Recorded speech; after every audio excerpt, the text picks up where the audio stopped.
Boa noite, meus amigos. Boa noite, meus amigos. Que a paz de Jesus permaneça em nossos corações. Que possamos todos nós, envolvidos com o tema de Paulo aos Espíritas, em que nós estaremos recordando um pouco da obra Paulo e Estevão, pela psicografia de Francisco Cândido Xavier, ditada pelo Espírito de Emmanuel, e que traz a trajetória de Paulo e o quanto nós, os espíritas, nos dias atuais, podemos nos utilizar dos exemplos, das atividades, das lições que nos marcaram bastante e podem nos ajudar na nossa tarefa.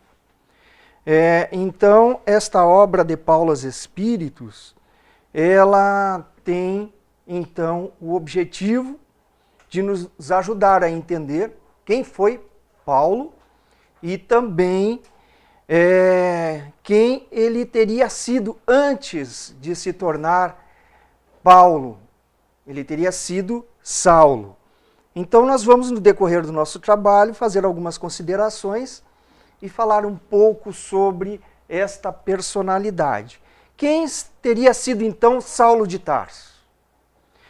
Um jovem judeu, nascido em Tarso, educado pelos mais importantes rabinos da sua época. Ele reagiu veementemente quando começou a surgir todas as atividades, principalmente na casa onde trabalhava Simão Pedro, Tiago e tantos outros companheiros da Casa do Caminho. Obviamente, Saulo de Tarso, por ser judeu e educado para ser um rabino, e ele tinha a elocução, ele tinha muita propriedade na tribuna, por isso mesmo ele então angariava muitas pessoas que o admiravam, mas era arraigado e estruturado praticamente de forma mais radical nas lições de Moisés. Então ele considerava que as atuações dos irmãos da Casa do Caminho estariam de alguma maneira contrariando o Deus que ele defendia. Então, de forma muito, digamos assim, imponente, persuasiva, ele começou a sua atuação principalmente em relação a um pregador que tinha também o dom da oratória, que reunia também por essas suas possibilidades, por um carisma muito grande de conhecimento da lei, e passava a falar de Jesus, a qual ele considerava então inimigo da religião. Saulo apoiou e participou diretamente pela morte de Estevão. Esse pregador, Estevão, então ele passou a ser perseguido por Saulo de Tarso e em diversas vezes ele o enfrentou e aos poucos então ele conseguiu convencer o Sinédrio que esse pregador, Estevão, deveria ser apedrejado. Acreditava dessa maneira que esse homem fosse um inimigo de Deus e do povo judeu. Continuou a sua campanha contra a nova religião, conhecida mais tarde como cristianismo, achou que o seu dever como judeu fiel e tudo que ele tinha aprendido na perseguição dos cristãos e não mediu esforços, então, para levar adiante todo esse papel. Ameaçava, prendia e procurava testemunhar contra os seguidores de Jesus. Na época, ele passou adquiriu e passou a manter uma raiva, um ódio, uma animosidade contra um outro pregador chamado Ananias, que atuava em Damasco. Por quê? Porque esse Ananias, ele foi o iniciador da sua noiva, chamada Abigail, no cristianismo. Para quem não leu o livro, para quem não conhece a história, Abigail era a irmã de Jesiel, que, condenado às galés, conseguiu salvar-se e quando passou então a conhecer as atividades, os ensinamentos de Jesus, trocou de nome e passou a se chamar Estevão. No dia do seu apedrejamento, convocado por Saulo de Tarso, foi que se descobriu que esse mesmo Estevão teria sido Gesiel, irmão da noiva de Saulo, e que o Ananias teria iniciado ela no cristianismo. Então foi isso que levou Saulo de Tarso a Damasco, naquela estrada que nós conhecemos, a história de Paulo, para que então pudesse prender Ananias. E as lições que nós podemos tirar dessa obra são várias. Nós destacamos aqui para o nosso estudo de hoje apenas 12. A primeira lição que ele nos traz é a lição da humildade. Então, que é na estrada de Damasco.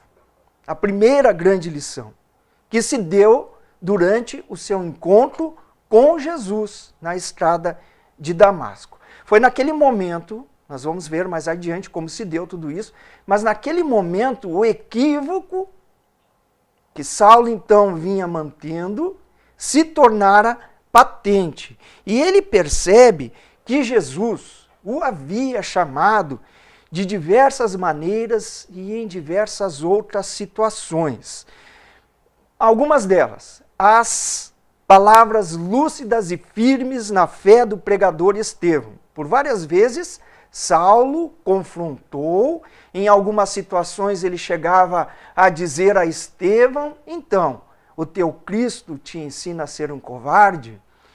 Ou seja, ele procurava provocar, porque era assim como eles agiam. Mas Estevão era muito firme, e aquela firmeza, já nos primeiros encontros, chamou a atenção de Saulo. Aquela fé, aquela convicção que ele tinha. Mas nós precisamos também considerar que sem Estevão, nós não teríamos Paulo de Tarso como o conhecemos. Quando forçado a discussão, Estevão vai lhe dizer: a paz difere da violência, tanto quanto a força do Cristo diverge da vossa. E dizia isso desassombradamente, com muita tranquilidade, com convicção na sua fé, o que de alguma maneira perturbava Saulo de Tarso. Em outra ocasião, também confrontado, ele vai dizer a Saulo de Tarso, doutor da lei: Jesus recomenda a seus discípulos que fugissem ao fermento das discussões e das discórdias. Já são duas lições magníficas e que devem nos servir também na nossa tarefa, no nosso trabalho na casa espírita, no movimento espírita e em todas as atividades a que somos chamados. Também pela coerência e sabedoria do seu mestre Gamaliel, ou nas atitudes dos cristãos que perseguia. Gamaliel chegou a visitar a Casa do Caminho. E ele constatou de imediato uma situação que os fariseus, o Sinédrio, não fazia. Por exemplo, nenhum momento antes, os cristãos da época, os religiosos da época, se preocupavam com as pessoas e o que era comum, que adquiriam doenças, em ajudá-las de alguma maneira. Não havia esta preocupação. E ele encontrou na Casa do Caminho um ex-companheiro do Sinédrio, dentre os fariseus, também de renome, que havia desaparecido. E ele o reconheceu. Não declinou-lhe o nome, nem disse aos demais companheiros quem o seria, mas ele o reconheceu. E então constatou a excelência dos trabalhadores da Casa do Caminho, que acolhiam um fariseu de renome e o tratavam acolhendo na Casa do Caminho, por ter contraído lepra, e na época era muito comum, e foi o que aconteceu. Nessas circunstâncias, as pessoas perdiam os cargos, eram afastados do convívio da família, eram afastados do convívio da sociedade, não podiam nem andar entre as pessoas nas cidades. Então tinha várias regras as pessoas que contraíam essa doença. Mas os irmãos da Casa do Caminho, eles acolhiam a todos quantos procuravam e procuravam ajudar. Também através do exemplo e o amor da noiva amada Abigail, que em diversas situações chamava a atenção de Saulo para o que Jesus exemplificava. Obviamente que ele reagia de uma maneira intempestiva e não aceitava num primeiro momento. A prece que Abigail fez, que é a mesma prece que ela fez pelo desencarne do pai, uma época anterior, antes de Gesiel, Estevão, ter sido condenado às galés, e também por ocasião da morte de Estevão, em praça pública ali, perante todo o sinédrio, o que todos escutaram sem impedir e profundamente também comovidos e emocionados com a convicção e a firmeza da fé de Abigail. Essa prece, ela vai dizer: Senhor Deus, Pai dos que choram, dos tristes, dos oprimidos, fortaleza dos vencidos, consolo de toda dor. Embora a miséria amarga dos prantos de nosso erro, deste mundo de desterro, clamamos por vosso amor. Nas aflições do caminho, na noite mais tormentosa, vossa fonte generosa é o bem que não secará. Sóis, em tudo, a luz eterna da alegria e da bonança, nossa porta de esperança que nunca se fechará. Quando tudo nos despreza, no mundo da iniquidade, quando vem a tempestade sobre as flores da ilusão, ó Pai, sois a luz divina, o cântico da certeza, vencendo toda aspereza, vencendo toda aflição. No dia da nossa morte, no abandono, no tormento, trazei-nos o esquecimento da sombra, da dor, do mal. Sintamos a luz da vida renovada e redimida na paz ditosa e imortal. Uma prece que todos escutaram e que também, de alguma maneira, acabou sensibilizando momentaneamente Saulo de Tarso, mas que logo retomou a sua postura mais agressiva. Mas agora ele estava ali, na estrada de Damasco, diante daquele Cristo que ele perseguia, aquele Cristo magnânimo, incompreendido e que veio pessoalmente convocá-lo ao trabalho. Essa circunstância se dá quando ele vinha com outros companheiros, com a ordem de prisão para Ananias, em Damasco, na estrada de Damasco, e já vinha pensando sobre tudo isso no caminho. No momento culminante, uma forte luz, de alguma maneira o cega. Então ele cai do cavalo e ouve uma voz. Quem se lembra? Saulo, Saulo, por que me persegues? Os demais companheiros não ouviam, não viam, mas ele percebia, ouvia e sentia toda a emoção daquele momento. E de tal maneira compreendeu aquela circunstância que foi a sua primeira profissão de fé. Ele não disse, como alguns de nós, por vezes, convidados à qualificação, como alguns de nós convidados ao trabalho na casa espírita, na seara espírita, espera eu me aposentar. Ele espera eu criar meus filhos, comprar uma casa na praia, e às vezes a morte, o desencarne, vem antes que possamos ter condições de trabalhar e de atuar em consonância com o conhecimento que vamos adquirindo na casa espírita. De alguma maneira também nós somos chamados, mas neste momento ele foi chamado mais diretamente. Mas ele não disse, espera, Jesus, que eu vá até o sinédrio, me despeça, faça minha carta de demissão das circunstâncias que eu estou envolvido e que sou responsável, ou que eu vá enterrar meu pai que está doente, depois eu venho. Não. compreendendo tudo isso, ele vai dizer: Senhor, que queres que eu faça? A convicção daquele momento. Quantas letras nós conseguimos formar dessa expressão? Claro, poderemos dizer, não somos Paulo de Tarso, mas quantas letras, será que já conseguimos formar uma palavra? Dessa entrega, dessa postura, desse posicionamento, de trabalho, de atuação com o conhecimento que nós temos. Ele não desculpou-se, então, com falta de tempo ou falta de preparo, não excusou-se em suas imperfeições, justamente ele, perseguidor implacável dos seguidores de Jesus. E nós temos, assim, a segunda lição, o entusiasmo para o aprendizado. Jesus lhe diz: entre em Damasco. Saulo obedece e permanece lá durante 3 dias sem poder enxergar. 3 dias e 3 noites. O que de alguma forma também era uma providência de Jesus e seus companheiros para que ele pudesse se interiorizar, fazer um processo de autoconhecimento, de reflexão sobre o trabalho, então, que se iniciava ali, o trabalho com o cristianismo nascente. Então, depois de 3 dias, ele recebe a visita de Ananias, que lhe veio, por ordem de Jesus, abrir-lhe os olhos. O antigo sapateiro de Emaús contou-lhe tudo quanto sabia a respeito de Jesus por intermédio dos apóstolos. Com entusiasmo, diante de todo aquele relato, ele pergunta onde poderia obter o evangelho sagrado.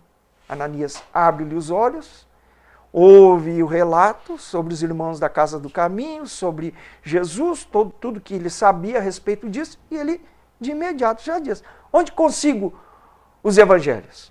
Entusiasmo para a lição. Com o exemplar ofertado por Ananias, ele se dispôs a copiar as anotações de Levi, assumindo o compromisso de, naquele momento em diante, até o fim dos seus dias, trabalhar no estudo e na divulgação do Evangelho. Pensava iniciar por ali mesmo, em Damasco. E ele considerava que, como tinha grandes particularidades e conhecimentos sobre possibilidades de oratória, então pretendia começar até pelo Sinédrio em Damasco. Ananias o adverte para que tivesse muita cautela, pois os amigos da sinagoga não estariam ainda preparados para receber a luz da verdade toda. No entanto, ele insiste e vai até a sinagoga e pretende falar de Jesus. É expulso, como era esperado. Acostumado a aplausos, fora vítima da própria ilusão de crer-se que para falar sobre Jesus bastava tudo aquilo que ele já havia conquistado anteriormente. Decepcionado, volta então a Ananias, conversa com ele, que antes de tudo procura alertá-lo para que ele possa amealhar, agregar, conquistar as sementes do mealheiro particular, para que o esforço seja profícuo. E temos, na sequência, a terceira lição, a compreensão da necessidade de preparo. Compreendeu o bom senso da recomendação de Ananias e resolveu partir para o deserto, para melhor se preparar, para melhor estudar, para melhor, então, estar, de alguma maneira, se qualificando para aquela atividade. Saiu pelas primeiras horas da manhã, procurou empreender este caminho a pé, para que, então, já desde esse momento, pudesse contar com aquilo de que ele, então, poderia empreender. Como ele aprender a profissão de tecelão com seu pai, era isso que ele pretendia para, então, ter o prato na mesa e um lugar onde ficar. Na sequência, a quarta lição, a verdade, amor aos inimigos. Ele ficou durante muito tempo em companhia de 2 companheiros no deserto, Áquila e Prisca. e sem que soubessem que ele teria sido Saulo.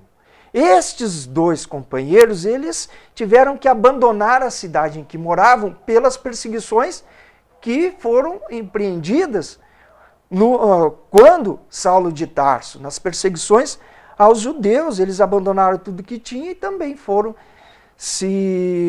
então para o deserto. Mas passou o tempo, ele trabalhando ali como tecelão, conversando com aqueles amigos, e numa determinada ocasião, eles revelam, sem saber que aquele que estava ali teria sido Saulo, que o perseguidor dos cristãos na Casa do Caminho, e principalmente por iniciativa de Simão Pedro e de Tiago, depois que eles adentravam na Casa do Caminho, derrubavam, prendiam, ameaçavam, agrediam, eles se reuniam e oravam por Saulo de Tarso.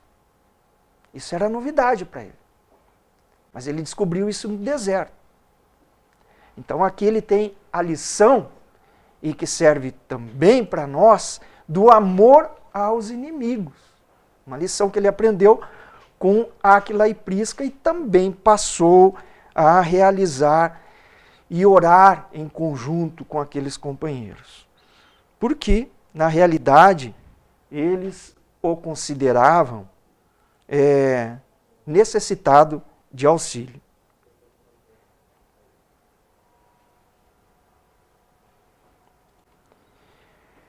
Então, com a aceitação dos companheiros, pois que ele revela que teria sido Saulo e esperava uma reação intempestiva, de outra ordem, no entanto, eles o aceitaram com muito carinho. E aquele perdão verdadeiro de Áquila e Prisca, que teriam sido prejudicados por ele, proporcionou a Paulo, um choro convulsivo. E passamos então à quinta lição, do humilde recomeço. Durante 3 anos ele permaneceu pelas vizinhanças de Tauro, exemplificando a humildade e o trabalho, esperando uma oportunidade, até que recebeu o convite para que fosse colaborar na igreja de Antioquia. No entanto, encontra muitas dificuldades, pois a palavra que antes, em outros tempos, lhe era muito fácil, agora parecia presa na garganta. Acabou sendo afastado das pregações, mas não desanimou.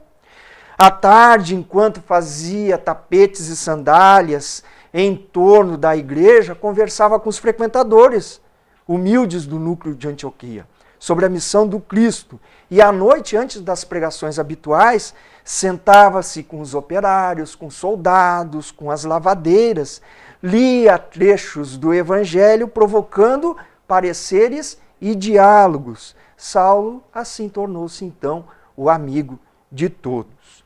A sexta lição, os companheiros inseparáveis que Paulo de Tarso elencou para a sua tarefa, se deu quando ele vai visitar o pai e que impõe uma condição para o aceitá-lo de volta, que abandonasse tudo aquilo, que deixasse então o cristianismo de lado, que deixasse Jesus de lado e voltasse para o sinédrio, de onde ele nunca deveria ter saído.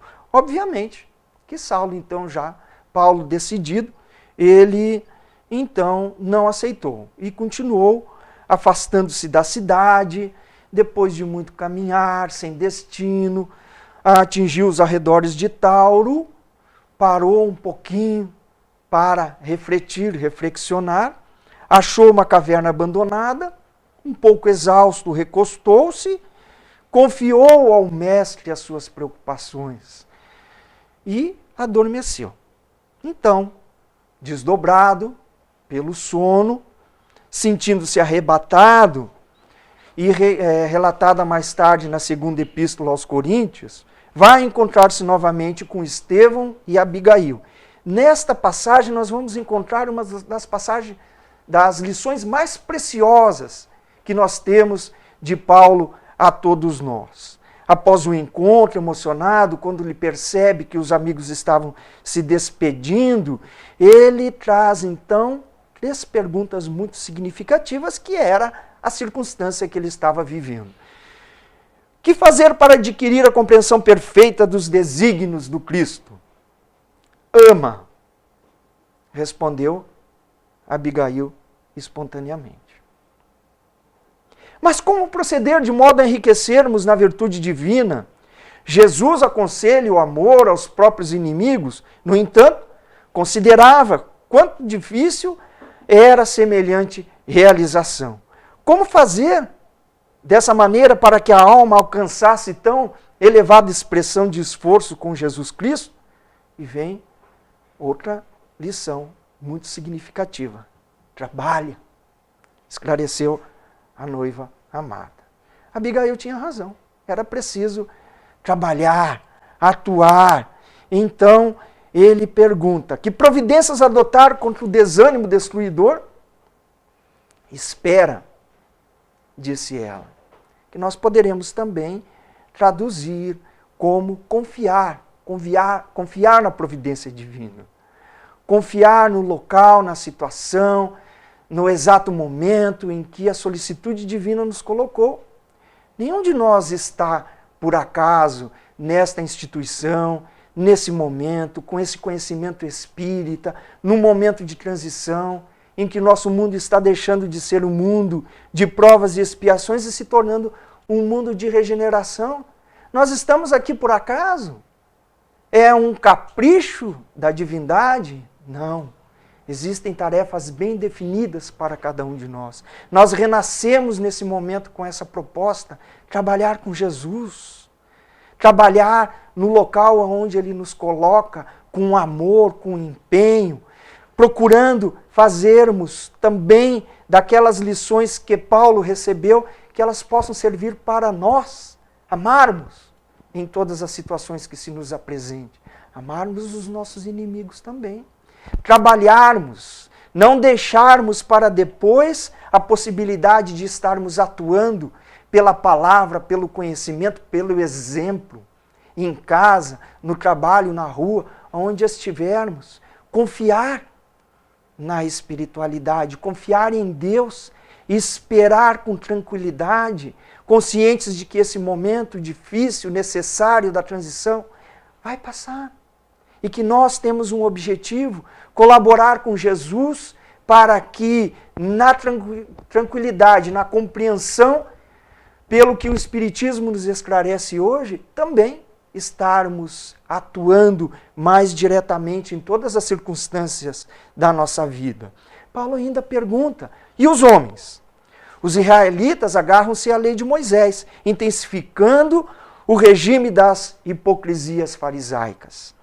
Os seguidores do caminho aproximavam-se novamente das sinagogas, fugiam dos gentios, submetiam-se rigorosamente aos processos de circuncisão, levado a efeito pela sinagoga, e Abigail então vai lhe dizer com mais ternura, a indicar as despedidas, acentuando: perdoa.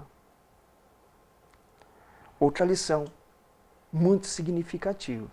Podemos realmente sermos espíritas verdadeiros, sinceros, se não exercitarmos o perdão em todas as circunstâncias? Mas como é o perdão para nós? Ora, imperfeito como somos, dificilmente conseguiremos perdoar no exato momento em que a agressão ela nos foi direcionada. Perdoar significa exercitar, pensar, procurar uma escusa plausível, reflexionar sobre as lições, sobre o amor, sobre a espera, sobre o trabalho, sobre a confiança, para assim, pouco a pouco, irmos analisando, meditando, reflexionando sobre a necessidade do perdão. Então, a partir daquele momento, Paulo elegeu esses companheiros inseparáveis: amor, trabalho, confiança e perdão.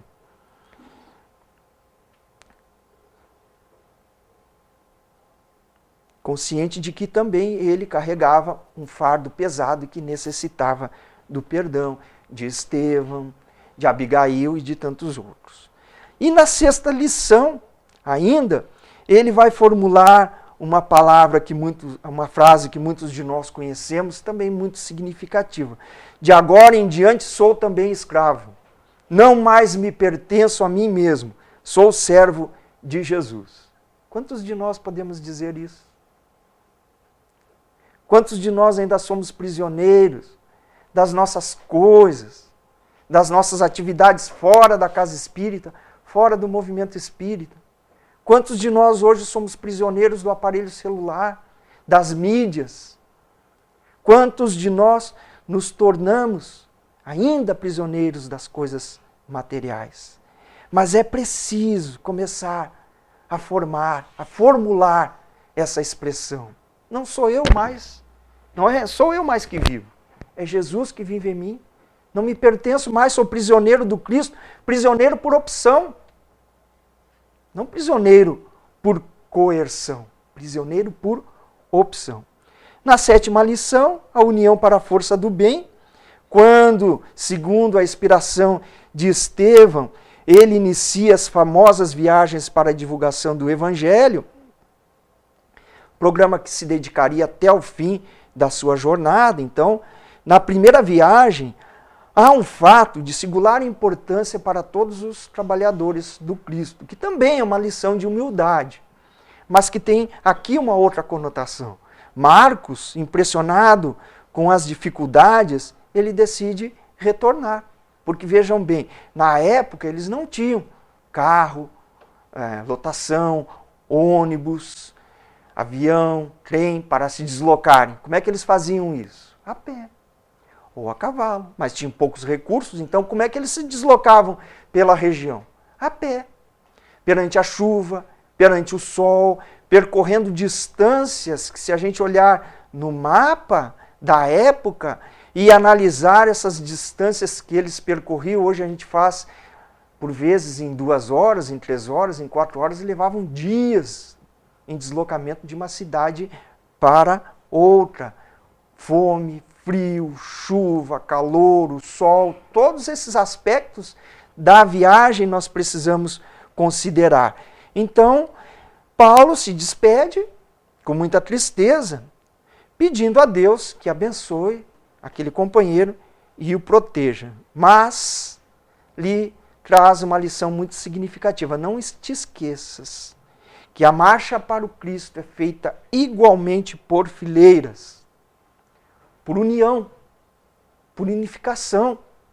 Nós precisamos nos unir em torno do objetivo comum, que é a causa do Cristo, que é a causa de Jesus. Todos devemos chegar bem, entretanto, os que se desgarram têm que chegar bem por conta própria. A 8ª lição, a força da prece, se dá na segunda viagem, quando estava em Corinto, os trabalhos progrediam, e ele diariamente recebia, então, pedidos, solicitações de companheiros das variadas casas que ele havia formado, e sentindo-se incapaz de atender a todas as solicitações, porque ele era um só, como ele poderia estar em várias localidades ao mesmo tempo? Ele ora a Jesus que não lhe faltasse o socorro da intuição para o cumprimento, principalmente, da sua tarefa. Então, Jesus o visita novamente e vai lhe dizer: não temas. Prossegue ensinando a verdade, não te cales, porque estou contigo. Poderás resolver essa problemática escrevendo a todos os irmãos em meu nome. Doravante, Estevão estará mais perto de ti, transmitindo os meus pensamentos. Assim, começou o movimento dessas cartas imortais, cuja essência espiritual provinha da esfera do Cristo, provinha do pensamento, do direcionamento, do psiquismo de Jesus, através então da contribuição amorosa de Estevão. E na terceira viagem, aqui nós retiramos a 9ª lição, o silêncio e a meditação. Paulo estava em Corinto e já começava a planejar a sua viagem para Roma, a fim de que lá também pudesse fundar, estabelecer núcleos semelhantes ao que fez nas outras diversas cidades. Decide escrever uma carta aos cristãos de Roma para preparar a sua chegada. Tudo corria bem. Quando chega um emissário de Jerusalém com uma carta de Tiago, onde o filho de Alfeu informava que Jerusalém, então, estava sob forte ataque por parte do Sinédrio. Torturas, perseguições haviam recomeçado. O próprio Pedro havia sido banido, expulso da cidade, e muitas vezes o núcleo, a casa do caminho, havia sido assaltado e só não fora depredado em virtude do respeito que o povo lhe consagrara. Qual era o motivo da perseguição? Era exatamente o esvaziamento das sinagogas pela disseminação das ideias de Jesus. Então, o próprio povo em si já preferia estar na casa do caminho do que nas sinagogas propriamente dito. Então, os fariseus, obviamente, empreenderam uma nova perseguição. E Tiago rogava, nesta carta, que Paulo não abandonasse naquela hora difícil, pedindo então que ele comparecesse a Jerusalém.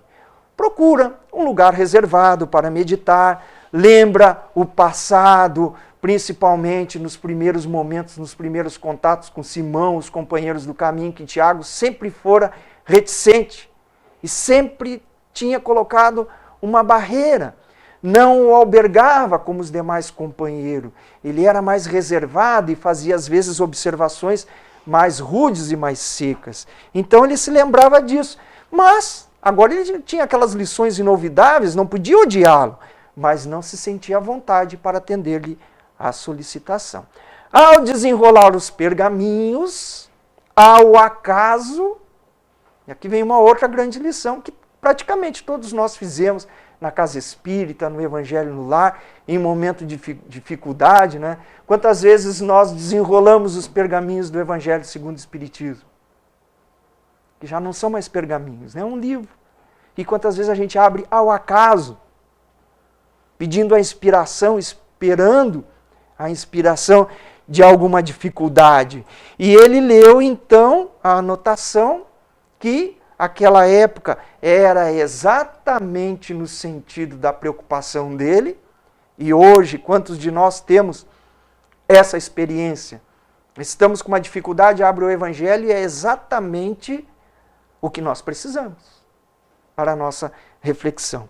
E vai dizer então, a anotação de Levi, Mateus capítulo 5, reconcilia-te depressa com teu adversário.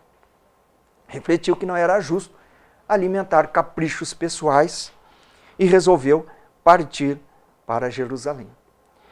Naquela noite, então sonhou que estava novamente numa estrada e nela Estevão e Abigail. Abigail vai dizer para ele: não te inquietes, Paulo. É preciso ir a Jerusalém para o testemunho imprescindível.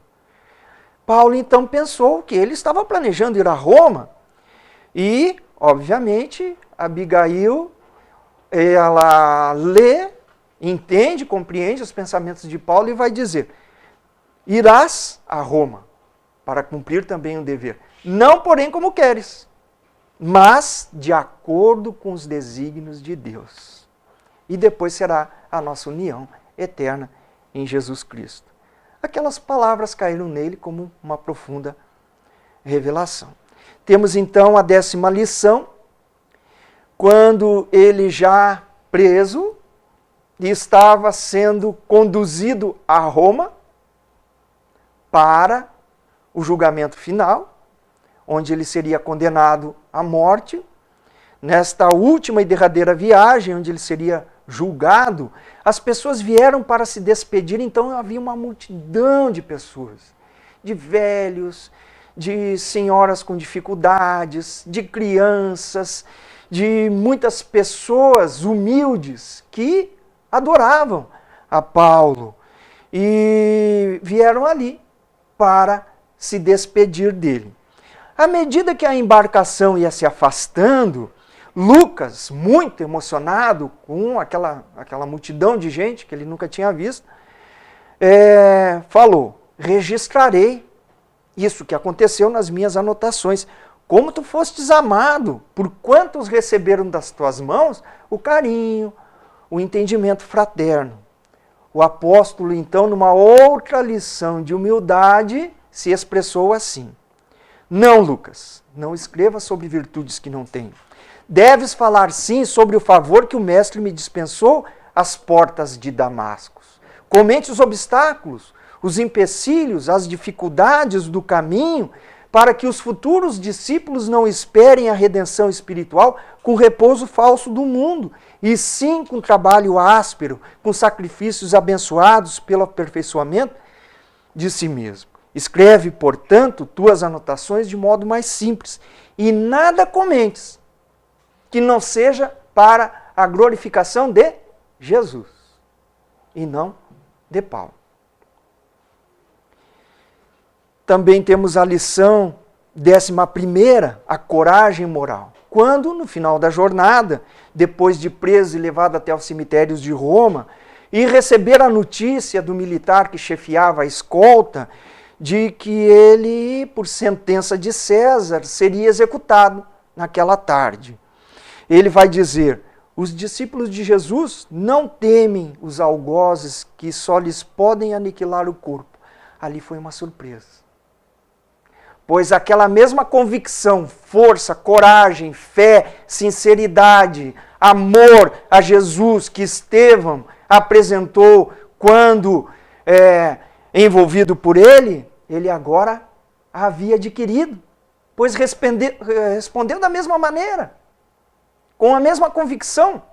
Os discípulos de Jesus não temem os algozes, que só lhes podem aniquilar o corpo. Não julgueis que a vossa espada possa aniquilar minha vida, de vez que, vivendo esses últimos minutos em corpo carnal, o que significa? Que logo mais estarei penetrando a verdadeira vida. Aquela coragem moral, como antes fizera com ele, agora sobre os seus carrascos, era capaz de abalar os mais fortes. E o soldado responsável pela execução hesitava, tremia.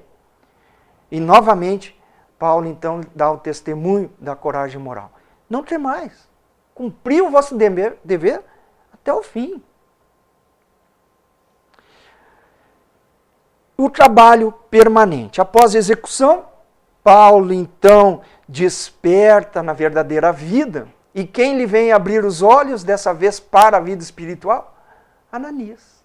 Como antes lhe abria os olhos físicos, agora lhe abria os olhos espirituais. E ante a intensa comoção de Paulo pelo momento, ele pergunta o que Paulo desejaria.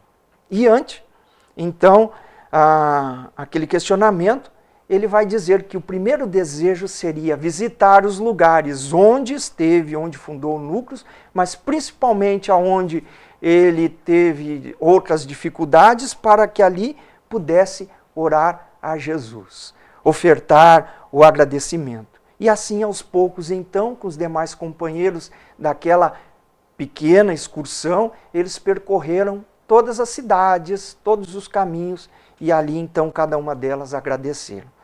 E o que então, nós podemos concluir de tudo isso? De Paulo aos espíritas.